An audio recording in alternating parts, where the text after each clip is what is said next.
Hello and welcome to the second episode of this new series of shows sponsored by Dublin City Comics and Collectibles, where we, the Full Force, take an in-depth look at the old Action Force comics in no particular order. I am Chris McLeod, aka Diagnostic 80, and joining me on this second episode, and also the man that's done all of the work again, is Brian Slave Labour Hickey. So let's get on with it, shall we? Explosion. Continuing our exploration through the many adventures of Action Force, this installment of Disorder of Battle brings you Desert Strike!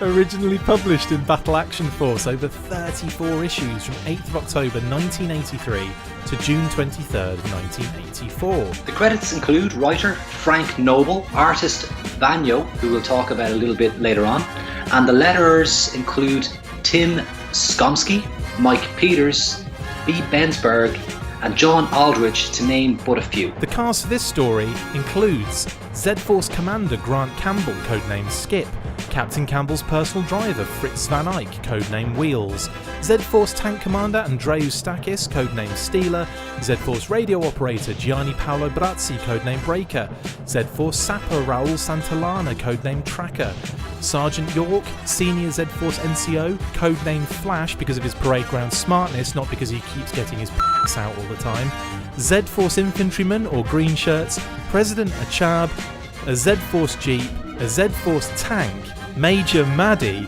the Council of Whisperers, who are terrifying by the way, Ghibli Fanatics, Hooker, ex-US Marine pilot and hired mercenary, and prostitute. That's the best cast ever. You've got a prostitute and you've got a flasher. Disgusting. Stories for boys back in the 80s. Story synopsis. The Central African state of Duna had fallen in a coup to the fanatical Ghibli movement. The Z-Force battalion had been stationed in Duna, helping to train its small army. However, during a deadly air raid, the majority of Z-Force's troops were killed while trying to evacuate the capital. A small number of survivors, including the former Duna leader, President Achab, escaped into the desert. I find this quite interesting and definitely one of the stories of the time, isn't it? Where you have the coalition between the British forces and the Middle East, which kind of now you look at you try and think of a story like that now, it just doesn't work, does it at all? It is very much of its time, and you had that back in the 80s, I suppose you had that kind of Reagan kind of era, and there was a lot of conflict in the Middle East. Well, there probably still is today, but of course there is, but it kind of echoes on some of those kind of current affairs from the early 80s a little bit. Absolutely. As what I really like as the Z-Force troops are beginning to pull back and move out into the desert, Sergeant Flash, one of the Z, he actually suggests that Steeler's tank is only going to slow them down, and that they should ditch the tank and get rid of it. And in fact, throughout this story, Steeler and his tank get a lot of flack from the Z-Force troops, who are constantly complaining that it's big, it slows them down, they can't hide it from the enemy troops. It does fire massive shells though, so it does have something going for it. And Steeler, he's devoted to the tank. He calls it his goddess, and he won't have anybody say anything bad about it. As our story progresses, Steeler, he proves that it was worth hanging on to his goddess. Absolutely. As news of the coup breaks across the globe, the entire Z-Force battalion are presumed dead, killed in action. However, the small contingent of survivors, led by Skip and President Achab, build a base of operations in the desert. Using the frequent sandstorms as cover from the Ghibli's small but lethal air force, Z-Force wage a guerrilla campaign against the Ghibli fanatics, attacking their supply lines to secure fuel and water. I have to say, Ghibli is one of the best names for a group for a group of fanatics ever. It sounds like talking about your and testicles. It sounds like, they're fanatics about Ghiblis. That's what I think. Or that, or some, wobbly boobs. But of course, what else would it be? Maybe these guys aren't that bad after all, they just want to play with Willie's testicles and boobs. Meanwhile, the Ghibli, brilliant, have been busy executing any remaining people loyal to the previous regime. One of their most ruthless fanatics, ace pilot Major Maddie, has vowed to find the former president and Z-Force and destroy them. He leads the Ghibli's air force as they sweep over the desert in search of their prey. So this actually causes a lot of trouble for the guys in Z-Force, particularly Steeler's tank sticking out like a sore thumb. Like a sore tank. Like a sore tank. But in one of the early kind of air raids, Steeler manages to bury his tank under a pile of sand, narrowly avoiding detection. And Maddie, of course, being an absolute psychopath, and he's a classic bad guy stereotype, swears that he can't return to base with his ammunition bays full. So instead he sees a bunch of innocent civilians and opens up and massacres the whole lot. And in fact, this is a trademark that you see with kind of Battle Action Force, and that the violence is kind of unrestrained. Yeah. Which is really, when you compare it to today's comics, while we have an adult audience for a lot of the G.I. Joe titles, back in the 80s, the audience were kids. And Battle didn't pull any punches when it came to the violence in its stories, whether they were Action Force or other non-Action Force stories. I always found that in most comics of even different random brands like Masters of the Universe and Thundercats and Visionaries and stuff like that, there'd always be something you wouldn't get in the cartoon because it was too violent. It was like their area that they could actually utilize some of these kind of more controversial storylines and things like that. And Battle was just brutal. And I mean, we were still, I don't know, there was still a lot of remnants. There was still a lot of ill will towards like the world, like the last previous World War around that time. And then we also had the Falklands kicking off. So it's almost like the kids could take it. Do you know what I mean? Like it was a different kind of thing. It's almost desensitized, but in a different way. Absolutely. And if you even look at kind of war movies from that era, say maybe from the 70s and the early 80s, they glamorized war. It was an adventure. Yeah. Whereas nowadays war movies tend to be more in that line of kind of Full Metal Jacket or Platoon, or Saving Private Ryan. There's a much more darker slant to it. Totally. Whereas you think of like Hogan's Hero or Kelly's Heroes, it's almost like a comedy. These Clint Eastwood and Telly Savalas and Donald Sutherland. It was more acceptable as a form of adventure than kind of serious kind of storytelling. Absolutely. The leaders of the Ghibli movement, the mysterious silent whisperers, terrifying. These guys are creepy. They have a vision showing them how they can trap Z-Force, or Z-Forza, as they refer to them. They plant tracking devices on a column of trucks and send them as bait into the desert, knowing that Z-Force will strike. Major Maddie tracks the vehicles from the air in an AWAC or AWAC jet. Yeah, and we've already mentioned how weird and horrible these guys are. Yeah, these guys are, just the fact that they whisper is kind of, that in and of itself is pretty creepy. And all you can see are their eyes poking out the whole time. Again, these would be really cool. Like in the last episode where we looked at the Red Shadows Frogmen, there's a little kind of group here that would be really cool as action figure customs. Something that would be really, really neat to do up. So yeah, Silent Whisper is next, guys. Taking the bait, Z-Force attack and secure the trucks. However, Z-Force sapper Santillana, codename Tracker, discovers the tracking devices just in time. As Ghibli ground forces close in, driving vehicles which look suspiciously like shadow tracks, one Z-Force infantryman, Sergeant Flash, takes it upon himself to get his out and show everyone, to lead them away from the Z-Force base. His final dying act is to lead the Ghibli forces into a flash flood which destroys their armoured convoy. Do you think he planned that? I think so. Do you think you can plan something like that? Because that's, that's hoping that the weather helps you out. That's hoping that you get a sunny day for your wedding. Ironically, Z-Force get a lot of lucky coincidences with the weather in this particular story. Yeah. So they rely on the sandstorms to give them cover on their raids. But then Sergeant Flash gets this really sudden burst of rain, which washes away the enemy trucks. Classic. And it's worth noting here that the enemy trucks look very like Shadow tracks. Oh, yeah, absolutely, yeah. The Red Shadow vehicles.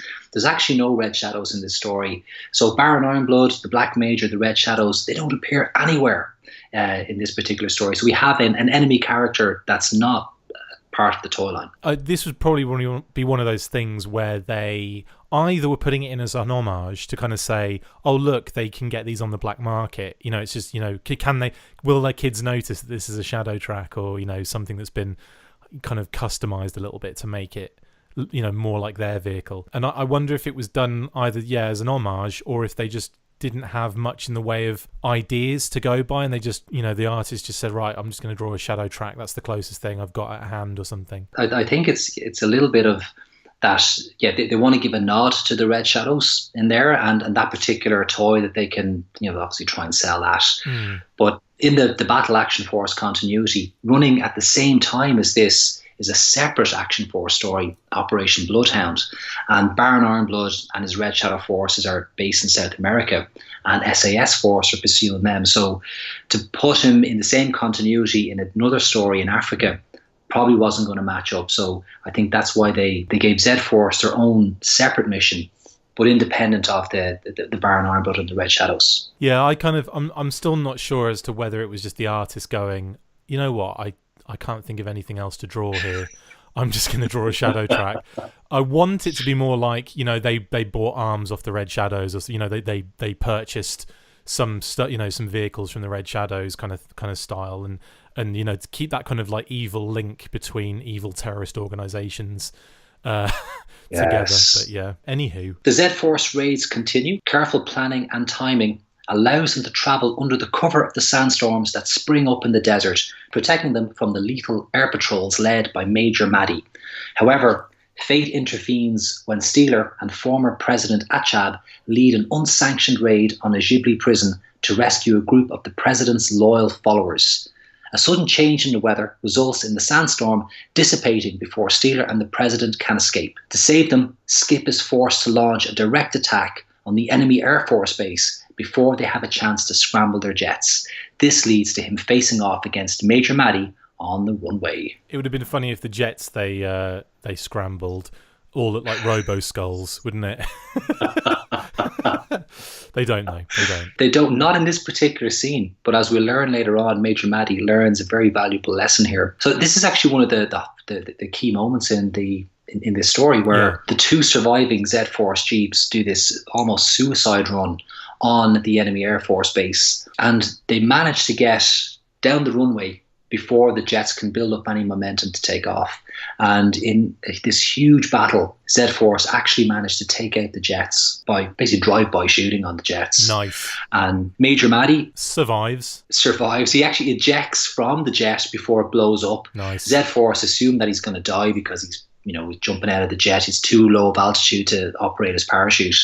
But he lands in a sand dune, and while he's badly injured, he actually does survive the raid.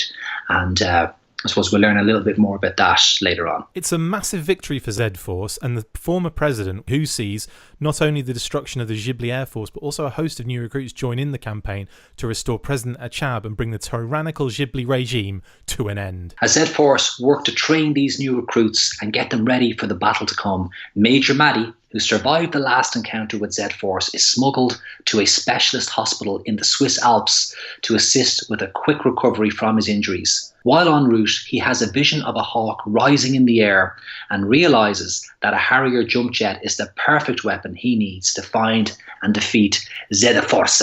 What happened was he was watching True Lies with Arnold Schwarzenegger, and the Harrier jump jet scene comes on, and he went, oh, you know what? I want one of those to play with. That's exactly what happened. As if in response to his vision, a Spanish Harrier jump jet is forced to crash land in the Mediterranean. We need Paddy here with his Spanish accent. Hearing this news, Maddy recruits an arms dealer to rescue the plane and smuggle it to him in Switzerland, where he begins training with a new teacher, former US Marine pilot and prostitute, Hooker. Back in Duna, President Achab is impatient and pushes for an outright offensive to retake his country. Skip and Z-Force work hard to train the Duna forces for Operation Sandblast, the codename for the new offensive. Not to be confused with Operation Finger Blast, which was a completely different offensive. Meanwhile, in Switzerland, Maddie's new instructor and prostitute Hooker learns of Maddie's lust for revenge and just lust in general.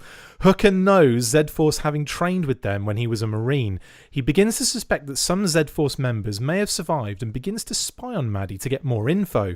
Becoming fully aware of Maddie's insane plan for revenge, Hooker attempts to sabotage the Harrier, but fails. He attempts to escape from the Ghibli fanatics based in Maddie's secret base in the Swiss Alps by skiing down the mountain. However, the fanatical Major Maddie gives pursuit in the Harrier jump jet. Hooker thinks he has shaken the Harrier off by using the forest as cover, but as he emerges from the trees, the Harrier is hovering in the sky, waiting for him.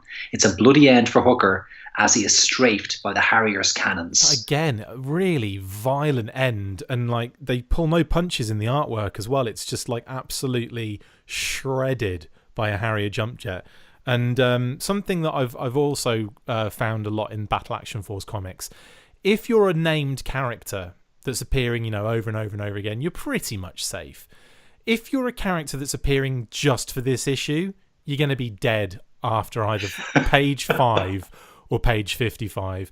And if you are a tyrannical dictator, I'm not going to ruin it for everybody. In fact, I'll say it at the end. But in general, I tend to know who's going to die and who's going to survive. The other mass deaths are if you're a Red Shadow or an infantryman. If you're just a standard issue soldier with no name, you're dead. And while we're kind of, brushing over a lot of the deaths here, almost every episode, 34 episodes, there is at least one Z-Force trooper gets taken out in some brutal and gory manner. Poor Z-Force, that's all I'm going to say. Back in Duna, Tracker and Breaker discover the wreck of the old Z-Force transport plane that had been shot down at the very beginning of the coup. They hide in the wreckage to take cover from pursuing Ghibli forces. In the depths of the wrecked transport, they find a Z-Force attack cannon, still operational of course. They use the cannon to help with their escape and bring the weapon back to their base. Under pressure from President Achab, Operation Sandblast begins. Steeler leads a squad of tanks against the Ghibli forces. The fanatics use suicide bombers to inflict huge losses on Z-Force and their Duna allies. Of course. As the bloody conflict unfolds, Z-Force and their allies take one enemy location after another, but suffer huge losses in the process. The offensive comes to a head at the oasis town of Kurfa. In an heroic effort, the Z-Force-led rebels move in a pincer movement. Classic pincer movement. As night falls, the raging battle settles into a stalemate with the rebels encamped outside the city walls. This is actually one of my favourite scenes in the story. They tell this over a couple of issues. This is one of the most climatic battles, because it's where they come very close to overthrowing the enemy forces, but it's not easy. And fair play to the writer, he doesn't make it easy for Z-Force. No. While it's dragged out over a few issues, it's just one hard push after another. The Z-Force casualties are massive as they work through the various enemy defences as they push towards Kurfa. Though their morale is high. And we see that one of the things that we notice about Z-Force is how international they are. Yeah. So there's three prongs to the Z-Force attack, led by Sardine, Tracker, and Steeler. And we have a Portuguese member of Z-Force, we have a Greek member of Z-Force, and a Spanish member of Z-Force. And they're all making bets as to who will arrive at the Oasis first. And they're all betting in their own national currencies, which I haven't heard of in decades. Escudos, drachma, and pesetas. Pesetas, yeah. Pesetas was always the one for me. Like, I used to think they were saying potatoes. I used to think that Spanish currency was potatoes, not Irish currency. I would actually like to add on that as well, the fact that when, obviously when the United States had G.I. Joe, it was a big deal to make almost every single character, especially initially, make them from the United States. That's, that was like a really big deal. And it was, it was only very, very rarely that you'd find a character in the G.I. Joe universe that kind of, crept out. There weren't that many it was only Backstop from Canada, I think. There weren't that many characters outside of the United States of America. So the fact that with the UK, rather than have it just a completely British team, just either British or United Kingdom or just English or whatever, the fact to go completely European obviously makes more sense because it opens the scope out a little bit to where the missions can be had around the world. But it's also interesting that, you know, it was that they went that way with it. I mean, yes, there are British members in that team, but it's actually more international than anything, isn't it? Particularly with Z-Force, you notice with say SAS Force, for example. I mean, the SAS it's a classic, you know, British unit, and you know, even before Action Force, SAS are known all over the world. And you'll find that most of the members of SAS Force are British, like they're English or Scottish. Or Mexican. There's one Mexican. There is. That's true. But where's Blades from? Is he British? I can't think. I'm gonna cut that out because I want people to think that I'm an expert at this, and I'm leaving all of that in. I'm leaving all that in just for lols. But no, I think it's Hunter, isn't it? He's the Mexican in the team. Okay, yes, I stand corrected. But particularly in this story, the Z-Force characters, I don't think there's any British members in this story. Well, obviously Grant Campbell is Scottish, but all of the other troop or characters that we've mentioned are all outside the UK. Yeah, I think it does. It kind of makes your team a little bit more rounded, a bit more interesting. If they're all from Rhode Island, then you're having a bit. You know, it's quite an amazing amount of characters are from Rhode Island, but again, you know, I'm not taking anything away from the G.I. Joe lore. It's a pretty deep and impressive, you know, backstory and all that kind of stuff. It's still interesting, of course. Yeah. But I just find that very interesting itself, in that there was no, you know, there wasn't even much in the way of immigration soldiers, you know, like people that had come in, you know, or had different backgrounds as such. Do you know what I mean? It was quite interesting that they kept it very United States. Yes. Anyway, the Silent Whisperers recall Maddie from his secret base in the Swiss Alps. Now is the time for him to strike. He leaves just before the Swiss army descend on the Ghibli base with all of their Swiss army knives. Making a non-stop flight from Europe with mid-air refueling over Africa, Major Maddie returns to turn the tide in the secret desert war. He arrives at the city of Curfa and decimates the Z-Force and rebel forces in a decisive strike. Again, this guy is he's actually just really good at what he does. He's one of the few bad guys who's actually competent. Yeah, big time. What I love here is that they use a telex service. They send him a telex to recall him from Switzerland. So it should have been a teletext, shouldn't it? That's what it should have been. Oh dear! It should have been some sort of analog television message. That's what it should have been. Actually, I love these kind of data technologies that kind of are constantly referenced throughout the story. But I mean, it gets off its day. It's 1983, so didn't even really have pages, did they? Even then in the UK. Oh, we didn't even have pagers. No. Probably didn't. I mean, the pages are more late 80s. I'm guessing. I think so. I don't know. I'm throwing that out there because I never saw them in the UK. I'm sure they were all over the US in the mid 80s. In an attempt to learn more about the Ghibli's mysterious new air support, Wheels goes undercover and infiltrates a Ghibli-controlled city. He discovers that Maddie is back and that he is now flying a Harrier jump jet. However, his cover is blown and he is forced to flee in his jeep.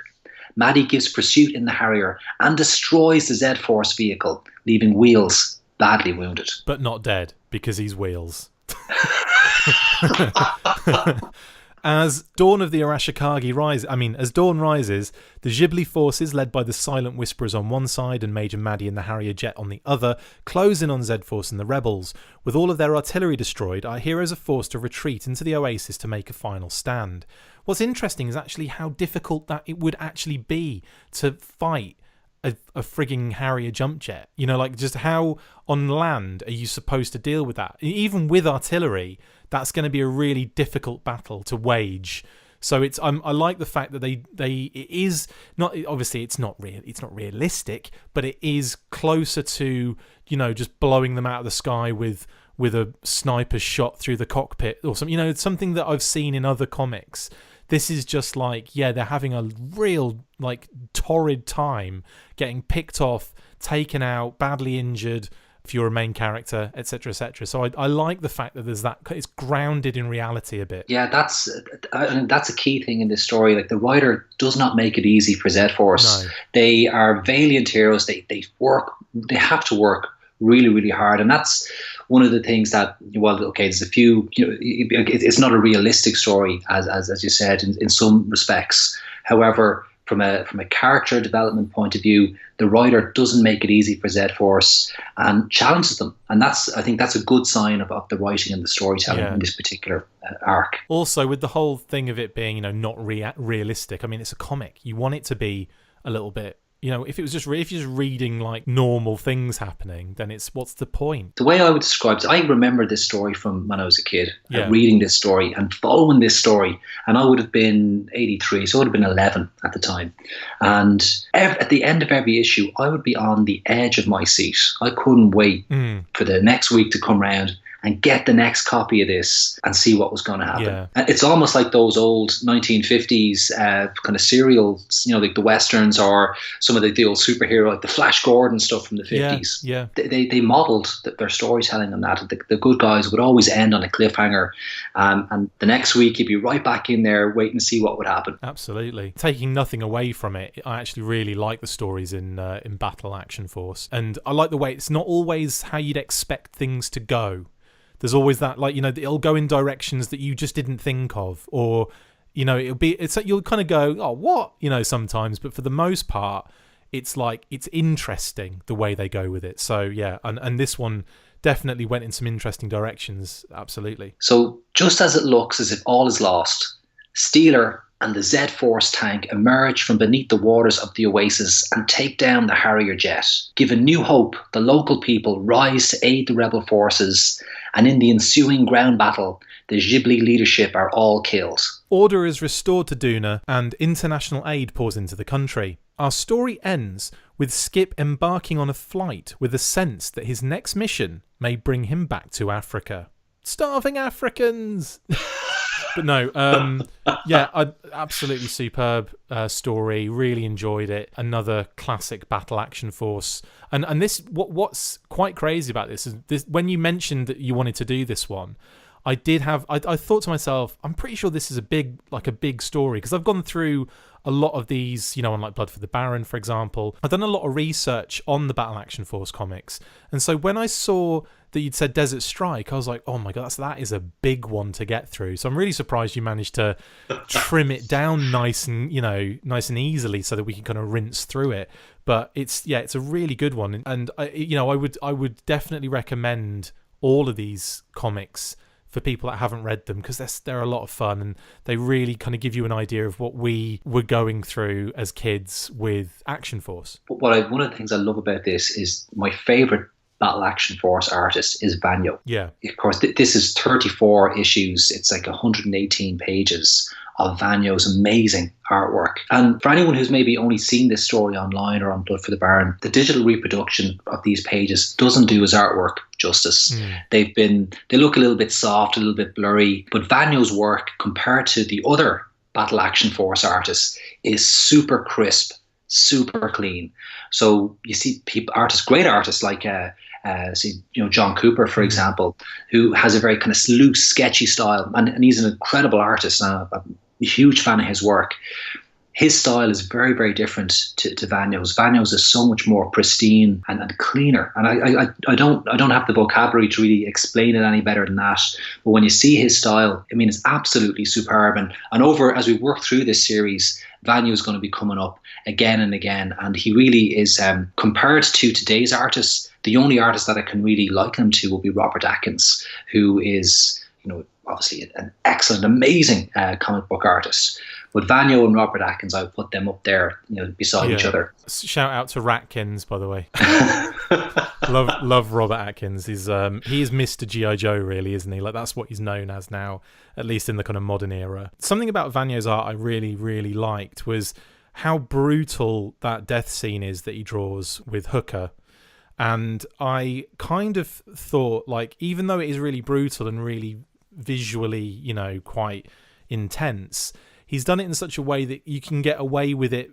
The gore is minimized, but the idea of what has just happened to that guy is clear and in the forefront of your mind. So you get all of the depressing, hideous angst going on, but none of the visual gore, if you know what I mean. Yeah, I mean, it's very visceral, that scene. Like how he's even set up that single panel, the composition. You have the plane coming up, the angle of view is quite low. So you have the Harrier coming up from the bottom right, and Hooker has just tried to make a jump for it on the skis. So he's in the top left corner, and you've got the full blast of the cannons from the Harrier jet basically shredding his silhouette as he tries to escape. And it's a very visceral scene. And of course, there's a big lead up to this. There's a huge chase down the mountain and into the woods. And you actually think that Hooker's made it. And then when you turn the page, there's the Harrier in the first panel, just waiting for him. And just waiting to depress you. And it's very cleverly crafted how they've laid out the pages, because you think he's made it, you turn the page, and there's the Harrier just waiting for him to emerge from the trees. And of course, it's a bloody end for Hooker. I must admit, I love Vagneau's, the way he does like facial features for all the different characters.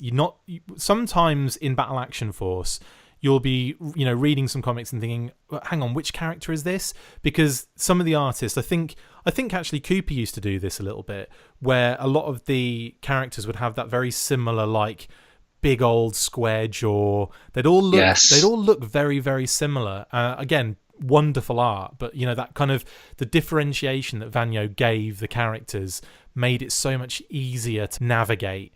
And the Skip who he draws in there, I love how detailed. You've got the kind of it's not as defined as, say, the Cooper square jaw scenario, or like the Liefeld pouches.